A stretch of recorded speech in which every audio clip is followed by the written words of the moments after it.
Hello and welcome to this new section on scaling and growth, the first lecture of that in this course on IT product management.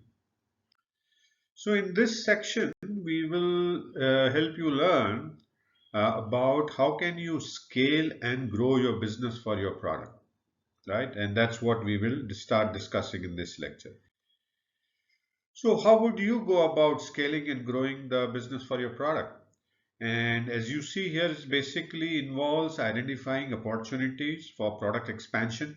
And these opportunities could be through new markets, new customer segments, or additional features that you can bring in for your current customers. Now, the question is, how would you identify these opportunities for product expansion, whether they are through new markets, customer segments, additional features, or anything else that is relevant? Any thoughts? So what you need to do is to start collecting and analyzing customer feedback, right? That's always the starting point. Listen to the suggestions, pain points, and feature requests, right?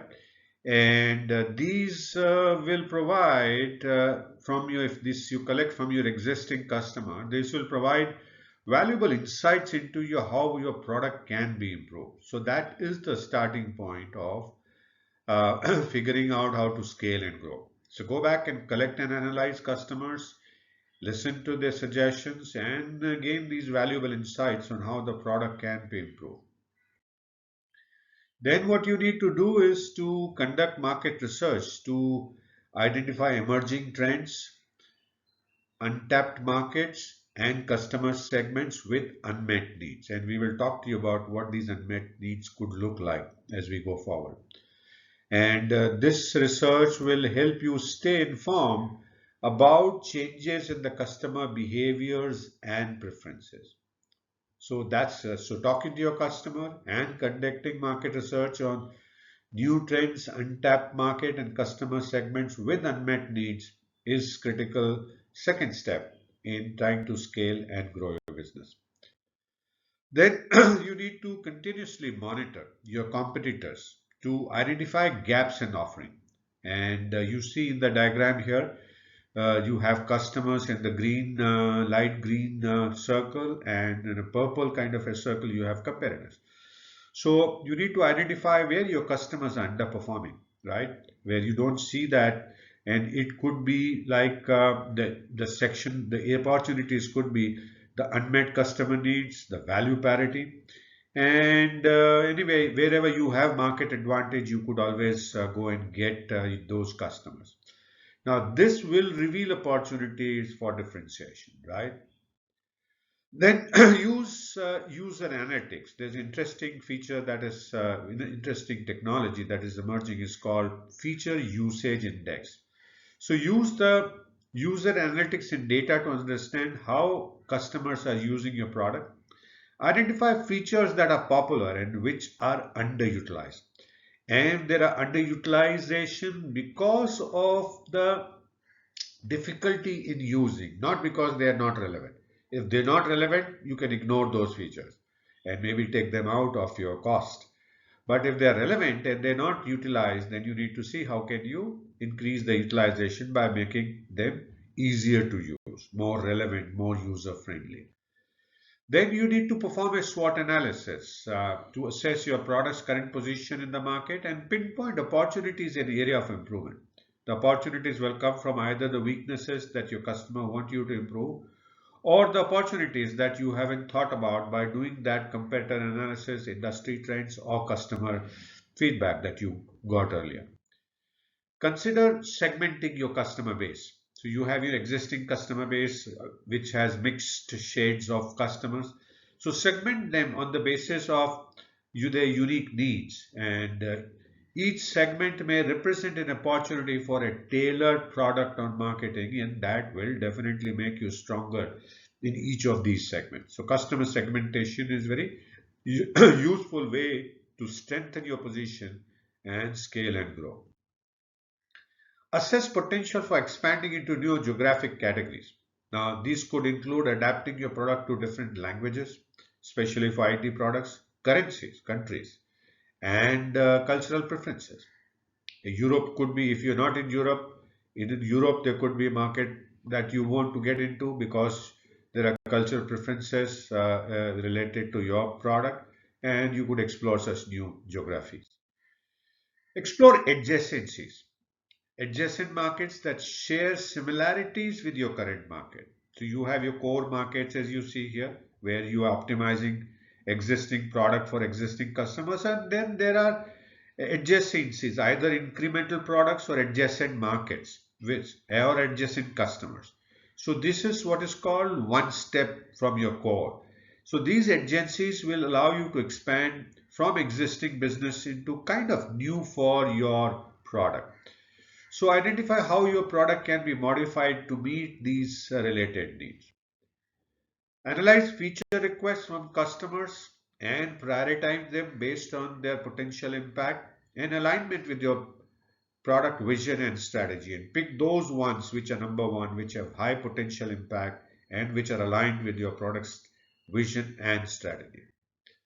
Keep an eye on emerging technologies that could be integrated into your product to enhance its functionality or create new uses. And there are, at this point of time of talking, there are artificial intelligence, biometric, IoT, AR, VR, and blockchain. And these are various NLP, these are various technologies that you could consider including in your products uh, to make it either more user friendly or to reduce the cost and make it work faster. Use the data and analytics to guide. Now, from identifying opportunities, we are getting to now how to evaluate opportunities. So use data analytics to guide your decision making. Identify usage patterns, conversion rates in area where users drop off or not use the product fully. Conduct lean experience, experiments, and pilot programs to test new features or expansions in a controlled and cost-effective manner. Gather user feedback and data to make informed decisions. Implement customer surveys to collect quantitative data about customer preferences, willingness to pay for new features, and their opinions on potential expansion. So figure out actually what customers would be willing to pay for additionally. Collaborate with cross-functional teams that includes marketing, sales, customer support, and gain insights into customer needs and market opportunities. Perform a financial analysis to estimate the cost and potential returns of the expansion opportunity that you have identified.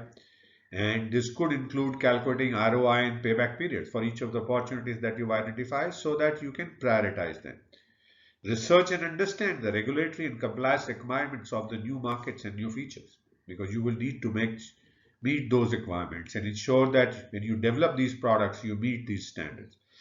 Conduct in-depth interviews to gain deep understanding of their pain points, challenges, and unmet needs. And more the pain points and challenges are those and you can meet them, those opportunities are better for you to go for. If expanding with the new features, consider building a minimum viable product (MVP) to test your market's appetite for those features before committing significant resources, right? Make market-backed decisions. Don't make completely based on intuition. I think versus you think.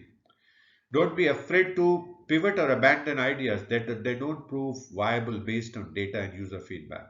Assess potential risks and challenges associated with each expansion opportunity. Develop mitigation plans to address the risks so that if you go into them and things don't work out, you have a plan B. Develop clear product expansion roadmaps finally. Which product expansion opportunities would you go through along with? Outline the timelines, milestones, and KPI for each identified opportunity. So you see, by following these steps, you can systematically identify and evaluate opportunities. Two steps: identify and evaluate opportunities for expanding your product, for scaling and growing your product. Now, this could mean entering new markets, targeting different customer segment, or additionally adding new features through a combination of technology or customer requirements that you are already not fulfilling. A well-informed approach like this will increase the likelihood of successful product expansion for you. So having looked at how to scale and grow your product, what do we do next? In the next one, we will take a look at an example of how a company identified opportunities for their product expansion. So thank you so much for watching this first lecture of scaling and growing your business in this course on IT product management. I hope you are continuing to learn new things, continuing to enjoy, and I do look forward to see you again in the next lecture. Please feel free to message me if you have any questions anytime, anywhere, and also take a look at the PDF file as needed by downloading them.